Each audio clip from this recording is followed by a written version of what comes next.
네, 오늘은 뒤에 뜨네요. 네, 최대 타이틀 제약바이오 연타석 홈런. 네, 제약바이오 섹터들이 오늘의 주제가 좀 될 것 같습니다. 사실 최근에 제약바이오 섹터들이 조금씩 움직이기 시작했어요. 이유는 이제 빈대 공포가 좀 있었고 중국의 폐렴 관련해서도 수혜주들이 좀 불거지고 있는 것 같은데요. 그리고 또 얼마 전에 있었던 공매도 전격 금지 조치로 이 제약바이오 섹터 역시나 좀 수혜를 받을 것이다. 이런 증권가의 분석들도 좀 나왔던 것 같습니다. 일단은 호재가 있는 기업들 위주로 좀 살펴주실까요? 네, 이제 최대의 타이틀을 붙은 제약바이오 한 세 가지들을 이슈를 파악해 볼 건데요. 네. 일단 지금 3분기 실적들이 발표가 되고 있는데 최근에 셀트리온이랑 셀트리온 헬스케어가 3분기 실적을 발표를 했어요. 이제 합병을 앞두고 있는데 합병을 앞두고 분기 최대 실적을 기록했다라고 공시를 했습니다. 일단 셀트리온의 실적을 먼저 좀 살펴보시면 3분기 연결 기준 매출이 이제 작년에 비해서 이번 매출이 6,723억 원, 그리고 영업이익은 2,676억 원을 기록하면서 네. 전년 동기 대비 이제 매출 같은 경우에는 4% 정도 상승했고요.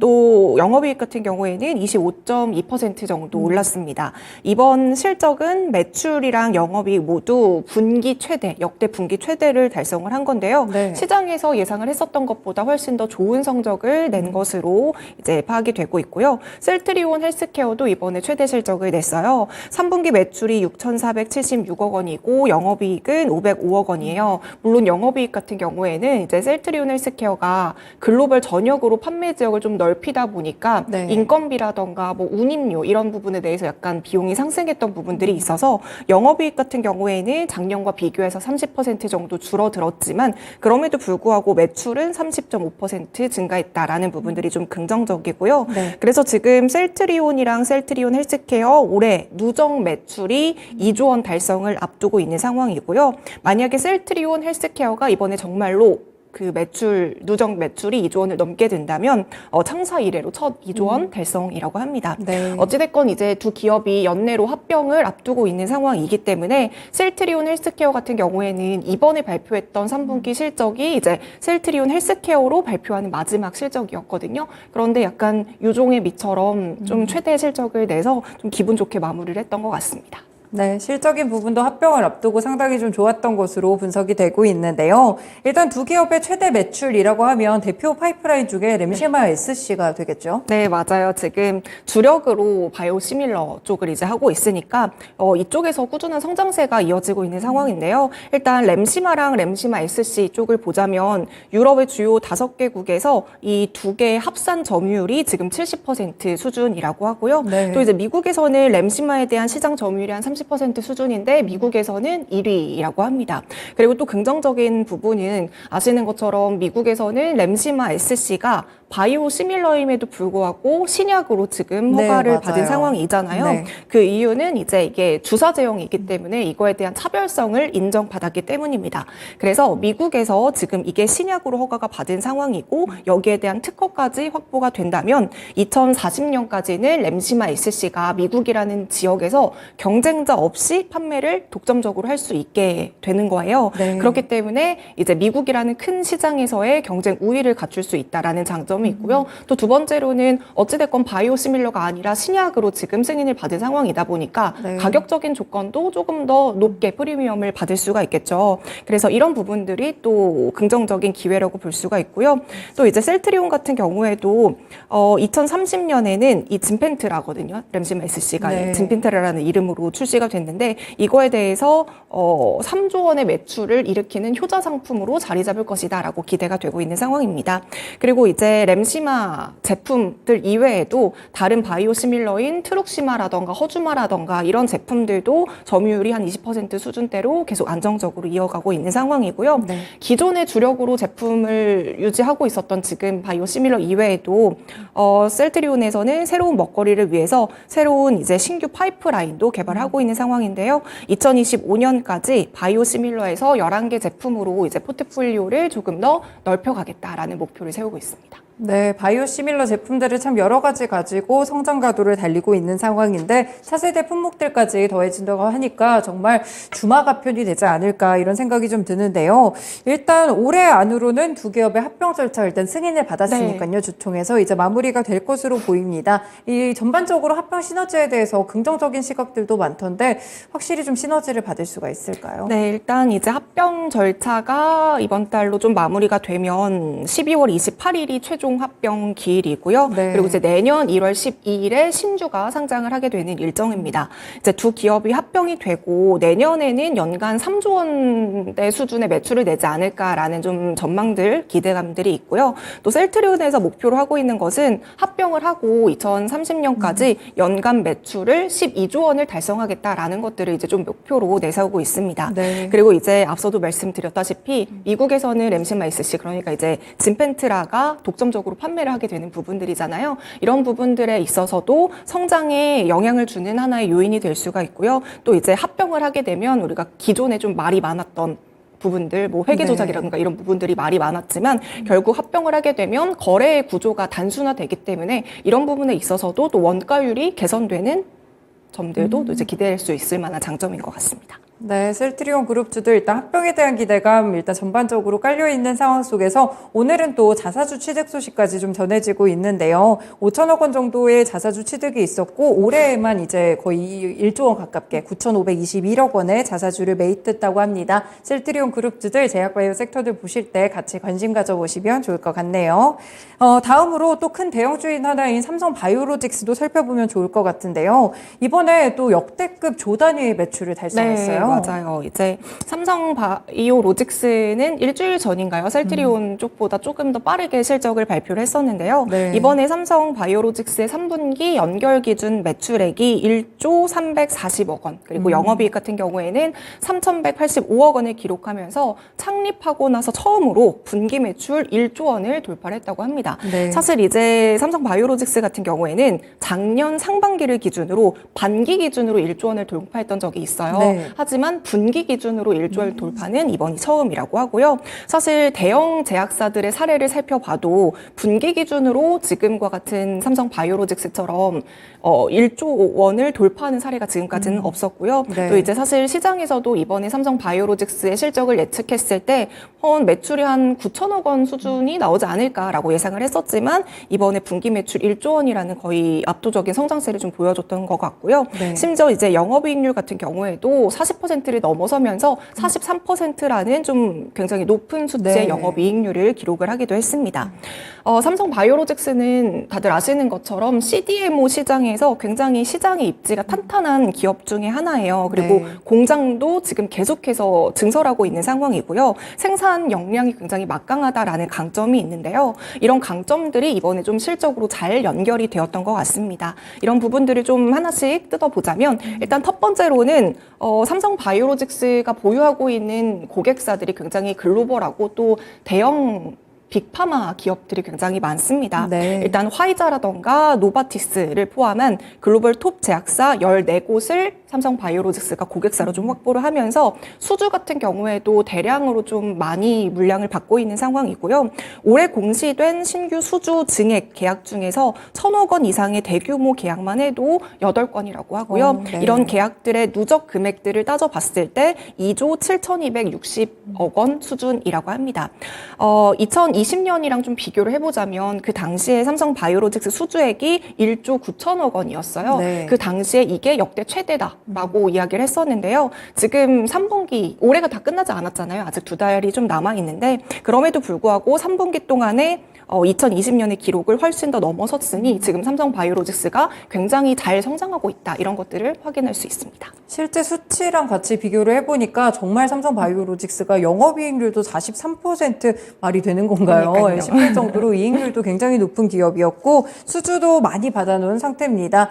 그리고 아무래도 이 수주들을 잘 뒷받침을 하려면 가동률이 그만큼 올라와야 될 것 네. 같은데 지금 4공장은 이미 완공이 돼서 돌리고 있고 이제 5공장을 짓는 중이죠. 네, 맞아요. 맞아요. 지금 일단은 이번 실적에 4공장의 일부 매출이 좀 반영된 부분들이 있는데요. 네. 아무래도 이제 글로벌 기업들의 수주 물량이 계속해서 늘어나다 보니까 당연히 기존의 1에서 3공장의 가동률이 최대치로 올라갔겠죠. 네. 그래서 계속 공장을 건설을 하고 있는 상황인데요. 4공장의 경우에는 생산 능력이 24만 리터예요. 그래서 단일 공장 중에서 전 세계 정말 최대 실적 그 생산 능력을 갖춘 규모다라고 생각을 해주시면 될 것 같고요.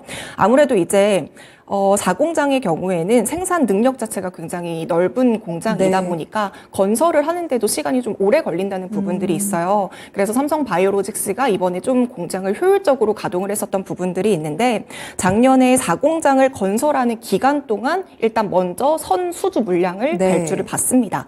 그리고 나서 작년 10월에 부분적으로 가동을 하면서 공장 가동률을 일부 높였고요. 네. 그리고 올해 6월부터는 전체적으로 공장 가동률을 시작을 시작하면서 이렇게 좀 효율적으로 공장을 운영을 하는 데에 대한 전략이 있었던 부분들이 있고요. 지금 삼성 바이오로직스의 4공장까지 다 합치게 되면 생산 능력이 지금 60만 4천 리터인데요. 네. 2025년 4월에는 5공장의 가동까지 지금 예정이 되고 있어요. 그런데 이제 또 하나의 특별한 점은 지금 5공장의 생산 능력이 18만 리터거든요. 네. 그런데 기존에 삼성 바이오로직스가 1에서 4공장을 짓는 데까지 여러 가지 과정들을 거치고 공장을 걷는데 뭐 여러 가지 노하우라던가 시행착오들을 있겠죠. 겪었을 거 아니에요. 그러면서 이런 최적의 사례들을 좀 압축해가지고 5공장을 짓겠다라고 이야기를 하고 있는데요. 그게 바로 이제 쿠키컷 방식이라는 겁니다. 이제 쿠키를 막 찍어내듯이 공장도 복제품처럼 막 찍어낸다라는 네. 의미로 이제 5공장을 건설하겠다라는 건데요. 생산시설에 들어가는 모든 장비라던가 시설물이라던가 이런 것들을 다 표준화시키고 단순화시키기 때문에 결국에는 이제는 앞으로 공장을 짓는 건 건설 과정에서의 시간도 굉장히 많이 단축시킬 것이고 효율성이 훨씬 더 증대될 수 있다라는 장점이 있습니다.